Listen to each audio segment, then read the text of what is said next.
हिंद दोस्तों, एक बार फिर से आपका स्वागत है एक नई वीडियो में। इसमें हम समझते हैं पादप हार्मोन्स यानी फोटो हार्मोन्स क्या होते हैं। क्वेश्चन आएगा आपका कि फोटो हार्मोन यानी पादप हार्मोन किसे कहते हैं। तो पादप में पाए जाने वाले हार्मोन्स को हम क्या कहते हैं, पादप हार्मोन कहते हैं। प्लांट्स में दो तरह के हार्मोन्स पाए जाते हैं। एक होते हैं वृद्धि प्रवर्धक हार्मोन। ये वृद्धि प्रवर्धक हार्मोन्स क्या होते हैं, वृद्धि को जो बढ़ाते हैं, बढ़ाने का काम करते हैं, विकास करते हैं पौधे में, पेड़ में, तो उन्हें हम कहते हैं वृद्धि प्रवर्धक हार्मोन्स। और जो वृद्धि रोधी होते हैं वो वृद्धि को घटा। वृद्धि प्रवर्धक हार्मोन्स 5 हार्मोन्स होते हैं। नंबर 1 जो सबसे मुख्य हार्मोन होता है जिब्रेलिन हार्मोन। जिब्रेलिन हार्मोन्स जो मुख्य हार्मोन होता है, ये क्या करता है, अंकुरण करवाता है। यानी बीज में अंकुरण, सबसे पहला काम अंकुरण होता है बीज का। तो बीज में अंकुरण कौन कराता है, जिब्रेलिन का काम होता है। तो जिब्रेलिन अंकुरण कराता है और वृद्धि नियंत्रक होता है। यहाँ से ऑब्जेक्टिव क्वेश्चन आपसे पूछा जा सकता है। और दूसरा जो हार्मोन है ऑक्सीन हार्मोन है। ऑक्सीन हार्मोन इसका काम होता है लंबाई बढ़ाना। ऑक्सीन हार्मोन लंबाई बढ़ाने का काम करता है पेड़ में। और इस दूसरा काम इसका क्या है, पादप को यानी पेड़ को फोटो धूप की ओर ले जाता है। तो ऑक्सीन हार्मोन के दो कार्य, लंबाई बढ़ाता है ऑक्सीन हार्मोन, दूसरा ये प्रकाश की ओर ले जाता है। आपने देखा होगा सूरजमुखी का जो फूल होता है उसमें ऑक्सीजन की मात्रा ज़्यादा होती है।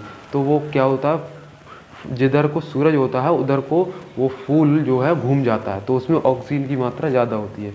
अब इसी से पेड़ की लंबाई नापते हैं। ऑक्सीजन इसी से बनता है ऑक्सीनोमीटर, जिससे पेड़ की यानी लंबाई नापते हैं पौधे की, पेड़ की। तो ऑक्सीनोमीटर से हम लंबाई नापते हैं पादप की। तीसरा है हमारा साइटोकाइनिन। साइटोकाइनिन मीन्स साइटो मतलब कोशिका, यानी ये कोशिका विभाजन करवाता है पादप में, पेड़ में, जिससे कि उसकी लंबाई, चौड़ाई, मोटाई, छोटाई सभी चीज़ बढ़ती हैं। तो इसमें क्या होता है, कोशिका विभाजन करवाता है। तीसरा हार्मोन हो गया हमारा। चौथा फ्लोरिजेन जो है दोस्तों, ये फूल को खिलाने का कार्य करता है हार्मोन, ठीक है। यानी ट्राउमेटिन हार्मोन क्या है, ट्राउमेटिन हार्मोन जब पेड़ में घाव बनता है, काटते हैं जब पेड़ को, तो उसमें एक लाशा निकलता है जो कि उसको भर देता है घाव को। जो हमारे वृद्धि रोधी हार्मोन होते हैं, ये 2 हार्मोन्स होते हैं। Number 1 abscisic acid. इसको एब्सिसिक एसिड, अगर आप इंटरमीडिएट का पेपर देंगे तो इसको एब्सिसिक एसिड ही लिख के आएगा। बट यहाँ पे अगर कंपटीशन लेवल में क्या होता है, शॉर्ट में लिख देते हैं, तो यहाँ पे कंपटीशन में ABA लिख के आता है, तो इसे ABA हार्मोन भी कहते हैं, एब्सिसिक एसिड। ये क्या करता है, वृद्धि में बाधा उत्पन्न कर देता है। ये कहीं भी घुस जाता है, यानी कि कहीं फूल को गिरा देता है, वृद्धि बढ़ने से रोक देता है, पेड़ के विकास में रुकावट पैदा करता है। ये कहीं भी पेड़ में बाधा उत्पन्न कर देता है, ठीक है। यानी इसको वृद्धिरोधी हार्मोन कहते हैं, एब्सिसिक एसिड को। Number 2 ethylene. ये एथिलीन गैस फॉर्म में पाया जाता है। एथिलीन जो होता है ये गैस फॉर्म में पाया जाता है। इसका काम होता है फल को पकाकर गिरा देना। जब फल पक जाता है तो नेचुरली फल पकता है तो पूरा फल पकता है। वहीं कृत्रिम तरीके से अगर हम फल पकाते हैं तो कहीं किधर से पक जाएगा, इधर से पक जाएगा तो इधर से नहीं पकेगा, जिधर ज़्यादा लग जाएगा उधर पक जाएगा। लेकिन प्राकृतिक तरीके से जो पकता है फल, वो पूरी तरह से पकता है। तो ये जो एथिलीन होती है ये गैस फॉर्म में होता है। जैसे आपने आम खाया होगा तो उसमें चोब निकलती है, उसको दबाने से अगर कहीं पर लग जाती है तो वो वहाँ पर त्वचा जो है ख़राब हो जाती है। तो वो होता है एथिलीन, जो कि फल पकाने का कार्य करता है। लेकिन अब पकाने के लिए दोस्तों हमें क्या चाहिए, कैल्शियम कार्बाइड चाहिए, और थोड़ा जल उस पर डालते हैं और फलों के बीच में रख देते हैं कैल्शियम कार्बाइड को, और उससे निकलने वाली जो गैस होती है वो फलों को पका देते हैं। दोस्तों और दोस्तियों, अब हम पढ़ने वाले हैं बीड्स के बारे में, यानी खरपतवार क्या है।